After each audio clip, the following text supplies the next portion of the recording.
Just Blabla. Just Blabla.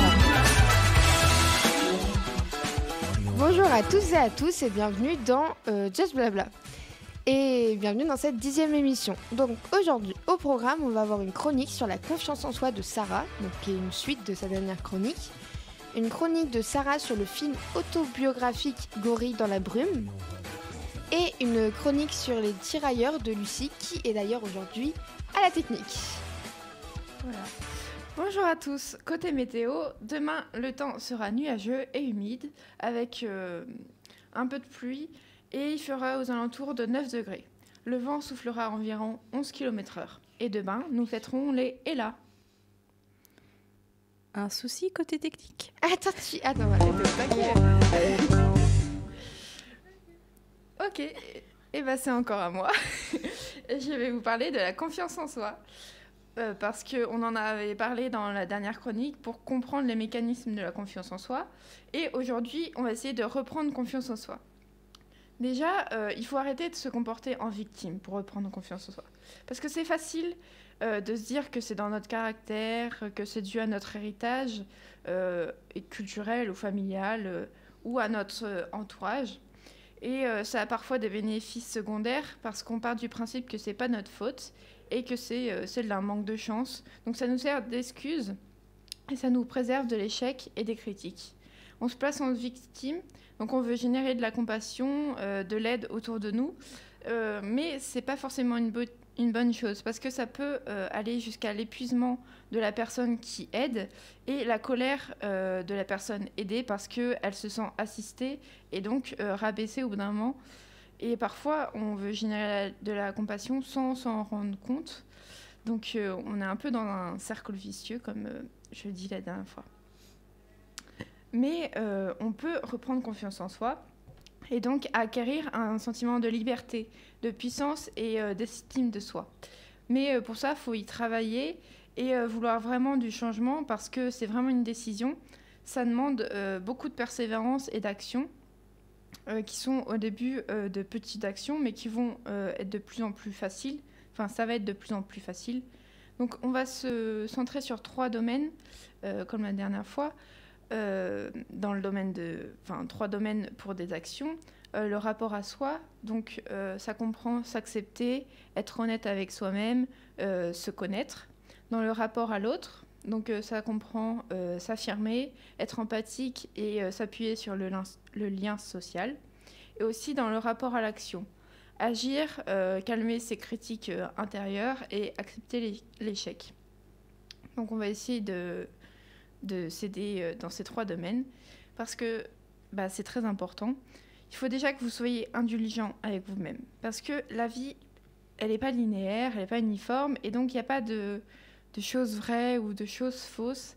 C'est vraiment pas une destination à atteindre, c'est vraiment une source d'opportunités, de partage. Et donc, chacun évolue à son rythme et n'a pas le même but aussi. Chacun a ses propres envies, son propre bonheur. Et donc, on se compare trop souvent aux autres parce qu'on se dit, eux, ils sont heureux et donc je vais être comme eux. Sauf que c'est pas aussi simple que ça. Donc, déjà, arrêtez de se critiquer soi-même, de se remettre en question tout le temps et pour tout, et s'accepter. C'est très important.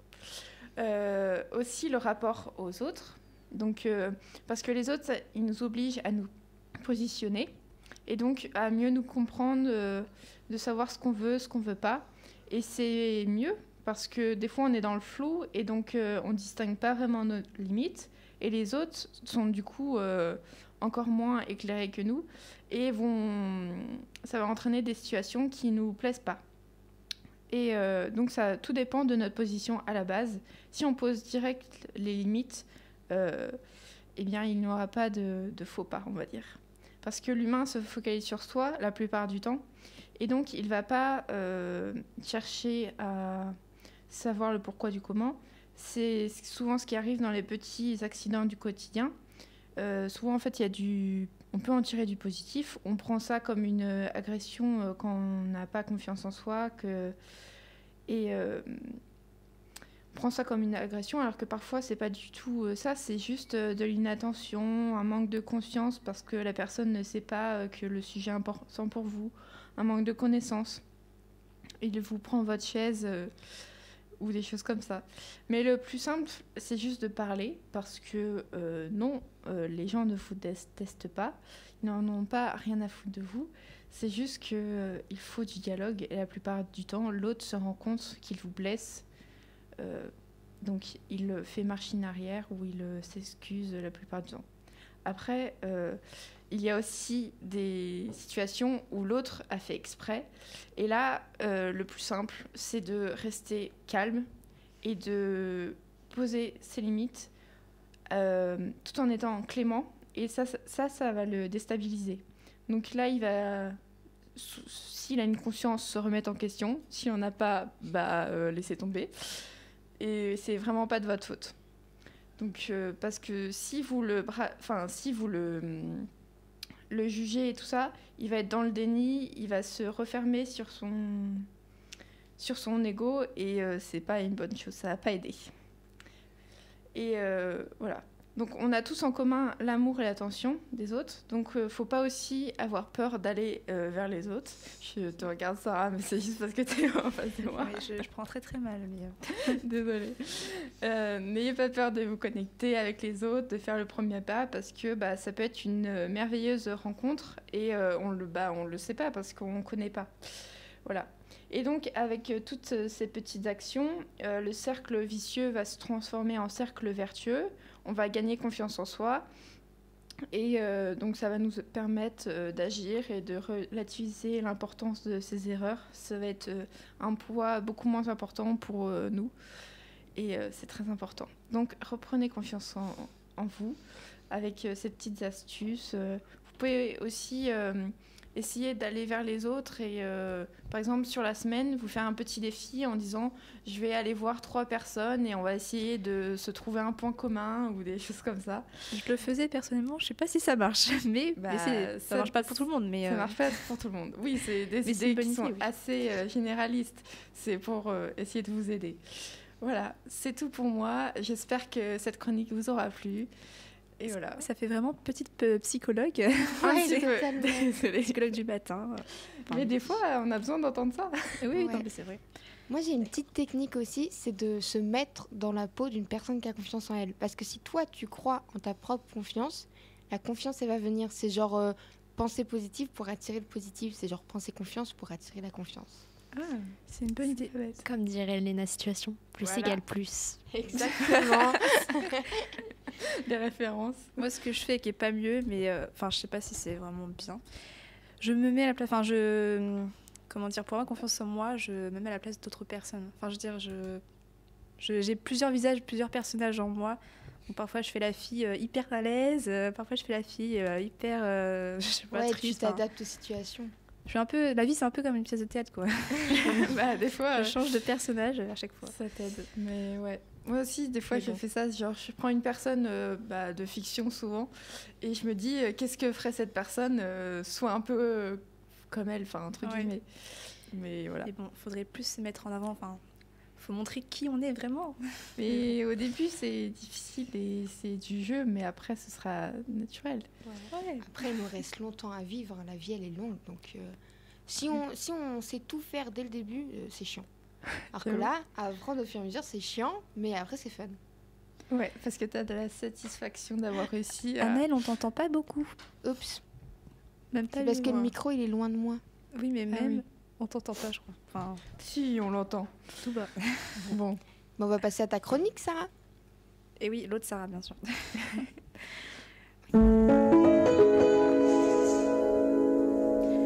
Eh bien, moi, je vous parlais d'une chronique de film, chronique de film, critique de film, bon, ce que vous voulez.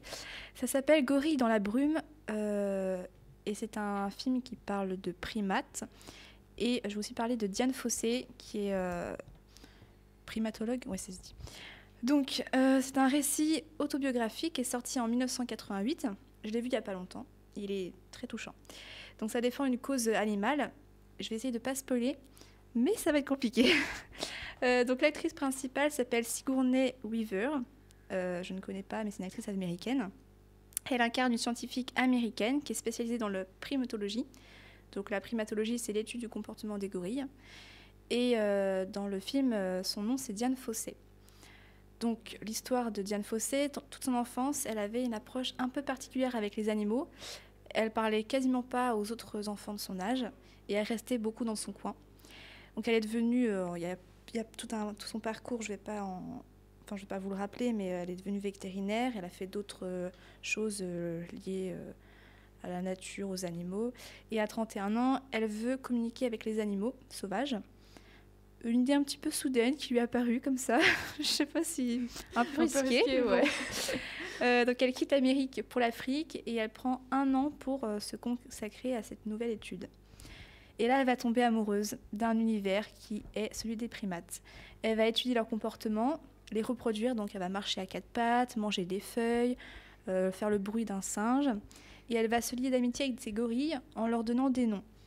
Donc, en fonction de leur empreinte nasale, elle va pouvoir les reconnaître et leur donner des noms. Donc, par exemple, je me rappelle, il y en a un petit bébé qui s'appelait Tigre, trop chou. Et il y a un autre qui s'appelait Dirit. Alors lui, je m'en rappelle parce qu'il y a une scène atroce dans le film. Non, ne dis pas rien. Non. Voilà. Et d'un autre bébé gorille femelle, mais ça, je sais plus son nom, qui est aussi une scène affreuse. Non, arrête. Et donc, elle passera 22 ans de sa vie dans les montagnes du Rwanda, 13 ans avec les gorilles, et elle mourra assassinée à l'âge de 53 ans en 1985, parce que... Mais pourquoi c'est dans la fin, là? Ne nous dis pas ça. Non, c'est l'histoire en vrai. Ah ouais. Et elle sera enterrée dans un sanctuaire de gorilles, à côté de la tombe de Dirit. Mais on sait pourquoi elle a été assassinée? Elle a été assassinée par les braconniers parce qu'elle a lutté contre eux et elle a voulu protéger les singes, enfin les gorilles. Et ils n'étaient pas contents, alors ils l'ont tuée. Et dans le film, je ne sais plus le nom particulier, mais le nom des braconniers, je crois que c'est les Badois. Je ne sais pas trop ce que ça veut dire, mais voilà. Il y a peut-être une signification. Donc ces braconniers, ils récupéraient les membres des gorilles, très intéressant, donc les mains pour les manger et parfois pour les exposer dans des musées et capturer aussi parfois la tête. C'est tout ça aussi, c'est lié à... spécial, ton truc. Oui, mais bon, on ne pourra jamais les comprendre malheureusement. Donc pourtant, afin de lutter contre eux, elle avait engagé des hommes pour détruire les pièges et intimider les chasseurs. Elle s'est créée un rôle de sorcière aussi, en disant qu'elle pratiquait la magie noire pour les effrayer.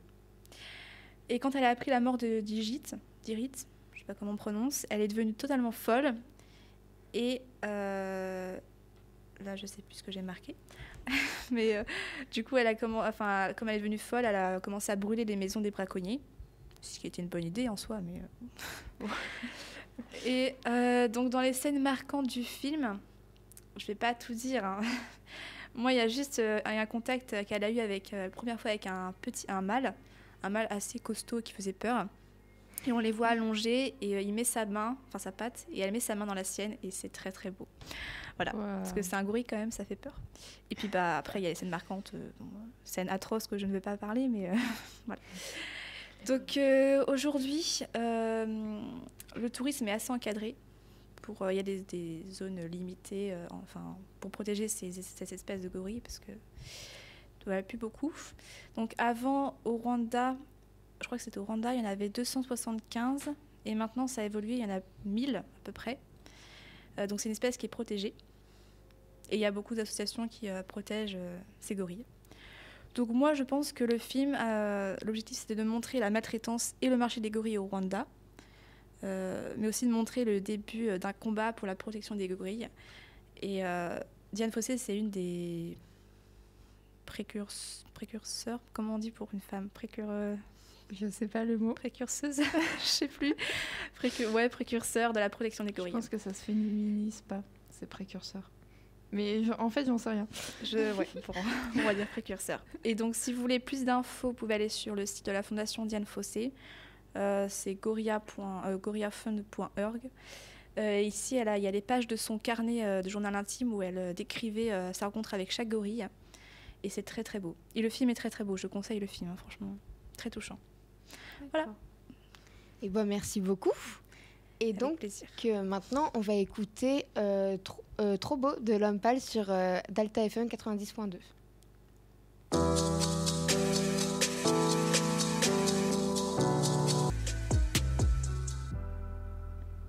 Et voilà, vous venez d'écouter Trop beau de L'Homme Pâle sur Delta FM 90.2. Juste, je tenais à dire, si jamais les gens regardent cette émission de radio sur YouTube, c'était filmé, je m'en rendais pas compte, donc on a fait une petite danse avec Sarah. C'était pas prévu, voilà. Maintenant, nous allons passer à la chronique de Lucie.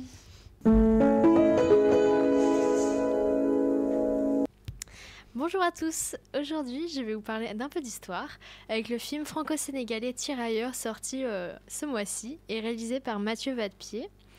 Donc pendant un peu plus d'1h40, on nous raconte l'histoire de Bakary Diallo, incarné par Omar Sy, un père de famille sénégalais qui va devoir intégrer l'armée française durant la Première Guerre mondiale pour suivre son fils Tierno, âgé de 17 ans, qui a été recruté de force.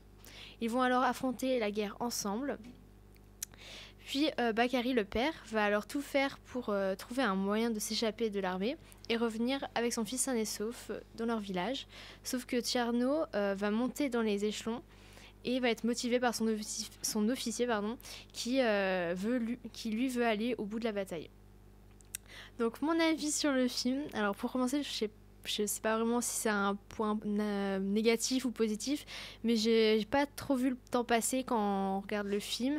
On s'ennuie pas, mais ça paraît quand même, le film paraît plutôt court quand même si d'un autre côté, rajouter des scènes n'aurait pas été très utile. De plus, le film ne s'attarde pas tellement sur l'horreur de la guerre, même si les décors des tranchées et les costumes sont magnifiques, mais plutôt sur la relation père-fils avec le père qui ne parle même pas français, qui est totalement étranger et qui ne comprend même pas ce qu'il fait là. Mais il y a comme... Voilà. Mais il est quand même prêt à protéger les siens. Et puis d'un autre côté, il y a le fils qui parle français et qui tente de faire face à ses nouvelles responsabilités. Alors par contre, j'ai beaucoup aimé que le film ne soit pas en français, car oui, il y a quelques répliques qui sont en français, mais tout le film est en peul, une langue africaine parlée par exemple au Sénégal. Mais je trouve que le film se réduit un peu trop à la relation père-fils, mais faut quand même souligner qu'il a le mérite d'aborder un sujet très important de l'histoire. Et oui, en effet, le film revient sur un sujet très peu abordé, où l'on passe brièvement dans les livres d'histoire ou même en cours d'histoire géo. Cette histoire, c'est celle de près de 20 000 tirailleurs africains, les véritables victimes des colonisateurs français, qui ont été arrachés à leur pays et ont été obligés de combattre dans l'infanterie française, puis totalement lâchés, si je peux dire, à la fin de la guerre. Car oui, les tirailleurs étaient recrutés avec de fausses promesses de citoyenneté française après la guerre. Et alors que presque 30 000 Africains périrent entre 1914 et 1918, les 5 dernières minutes du film nous donnent une vraie leçon sur le devoir de mémoire pour tous ces soldats inconnus qui sont tombés pour la France alors que ça n'était pas leur combat. Donc je vous recommande vivement le film, même si en le regardant on peut être un peu déçu parce qu'on peut s'attendre à autre chose. Mais il aborde vraiment un sujet très important et que moi j'étais pas tellement au courant avant de voir le film, donc je recommande vivement ce film. Tu nous proposes toujours des thèmes très durs, Lucie, mais non, mais il n'y a pas trop de scènes justement de guerre. Oui, non, mais... c'est plus centré sur la relation père-fils et voilà. Ouais. Voilà. D'accord. On a de quoi regarder ce week-end alors. Oui, c'est vrai.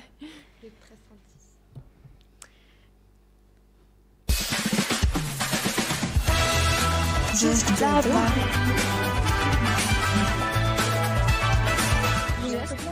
Donc merci de nous avoir écoutés. Vous pouvez nous retrouver sur nos plateformes de streaming gratuites ou sur le site du LP2I. Merci de nous avoir écoutés. On se retrouve pas la semaine prochaine puisque c'est les vacances, mais dans 2 semaines. Salut à tous. Salut. Bon, c'est pas grave. Au revoir. Au revoir.